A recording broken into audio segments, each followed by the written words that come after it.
Hi, ladies and gents. Welcome to CEO Meets. I'm delighted to be joined today by Paul Lewis from Pitman Training. Hey, Paul, how you doing? Yeah, morning, Pip. Doing really well. Thank you very much. So talk to us a little bit about Pitman Training, what it does in the marketplace, and how long it's been established, because its roots stretch back miles, don't they? Sorry, Pip.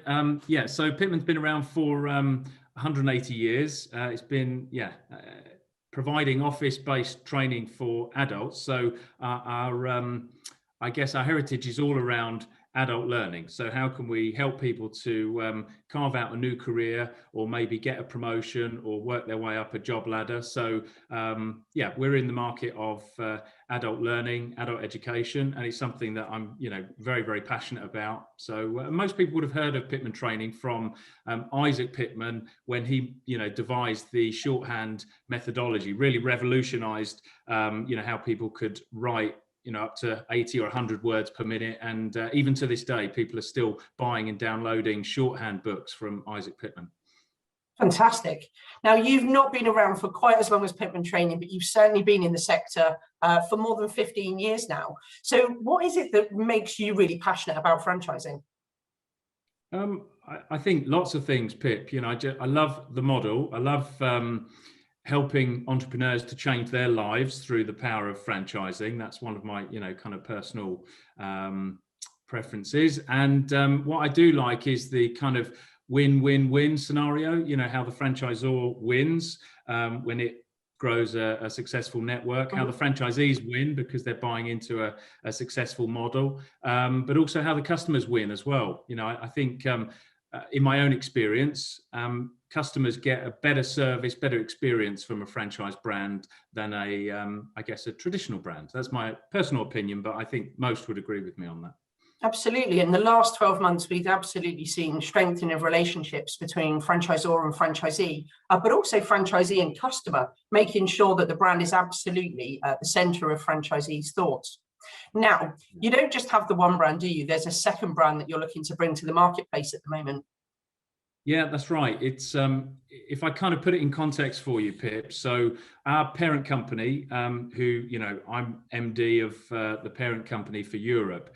It's a company called Launch Life International. So Launch Life was started around about 5 or 6 years ago, and with the mission of becoming the leader in education through a franchise model on a global scale. So we started off with a couple of adult learning brands, including Pitman Training and Academy of Learning over in North America. And then we acquired School is Easy, which we can touch on. So that's come to the UK last year and Ireland, and we're expanding that really well. And we're looking later this year to bring Engineering for Kids. That was one of the brands we acquired, another children education brand, all about STEM, STEM learning and using, kind of cool techniques and skills to teach children, how they can have fun with, science and technology, engineering and mathematics. So it's, that's later this year. Sounds awesome. Much different to what you're doing at the moment then. Yeah, but I guess still under the banner of education. And if, I wind back to the Launch Life, the actual reason, that we went with that name is because it's helping people launch their lives through the power of education. I think that's so important, especially given the year we've just had. I think you've seen adults upskilling and trying to, better themselves or maybe change their careers as a result of the pandemic, but also children as well, with the learning loss and schools and classrooms being closed and parents doing their best to homeschool. That whole private tutoring and trying to bolster children's education has become really, a real priority for a lot of parents now.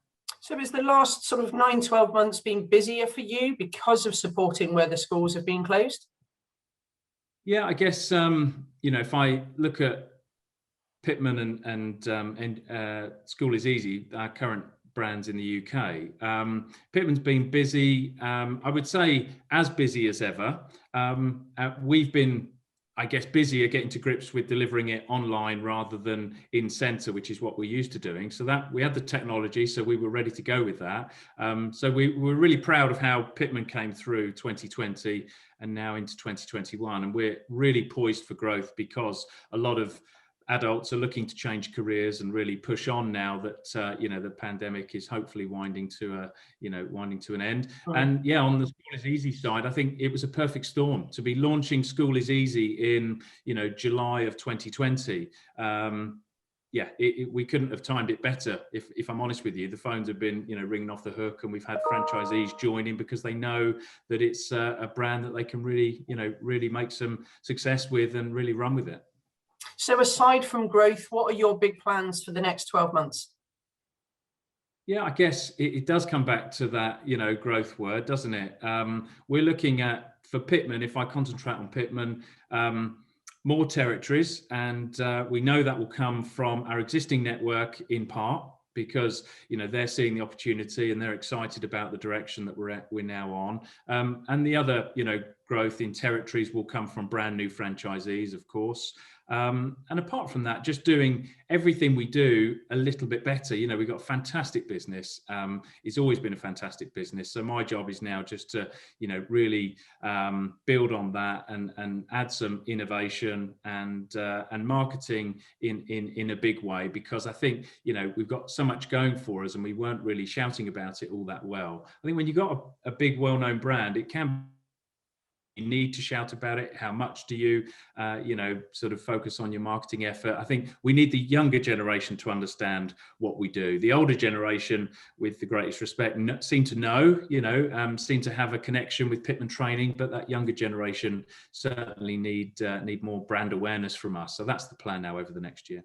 Well, I hope that's something we can support with, because we are hugely passionate about encouraging that younger generation into franchising, because it doesn't matter whether they're looking to become a franchisee, a franchisor, or even work in franchising. Knowing that it is a business model and something that they can be a part of is so important. So our big aims certainly over the next year are about supporting educational institutions to understand more about franchising as a model. I have one final question for you, Paul. You've been around, as we said, for more than 15 years in franchising. So for someone considering franchising as their next step, what would be your top tip for them? You're restricting me to one, Pip. One top tip for someone getting into franchising. I'll let you have two if you're lucky. Okay. Well, I would absolutely have to say you must do your due diligence. You know, don't rush in. Check out whatever franchises you're looking at. I would do your due diligence and try and think outside the box. Yeah, speak to the franchisor, but speak to the franchisees. Maybe even, if you can, do a mystery shop, you know, like even put yourself in the customer's shoes and try and look at the business you're interested in from every angle. So ask all those, you know, difficult questions and make sure you're getting, you know, insight into that business. But if I can go for a number two, I would say be careful not to just buy into a company that you like the look of, because I think sometimes people fall in love with the business concept and then try to justify it working for them, or just convince themselves that it would work for them, but not always as a consumer. That, you know, I hope I'm getting my point across. You know, check out the business is commercially sound. You can make proper money as well as enjoy it. If you can do both, then that's absolutely magic. Absolutely. I always think it's people need to find something they're passionate about, but you know, you've got to have that realistic understanding of what is it that I'm going to do every day, because sometimes we do get potential franchisees that have that kind of rose-tinted view of you know, what they're actually going to do. I'm going to run my own business, but you need to understand the do every day, don't you? Yeah, absolutely that. So, but no, it's, you know, it's a big leap of faith for anybody doing it, and I think just do your homework and take your time. You know, there's usually no rush.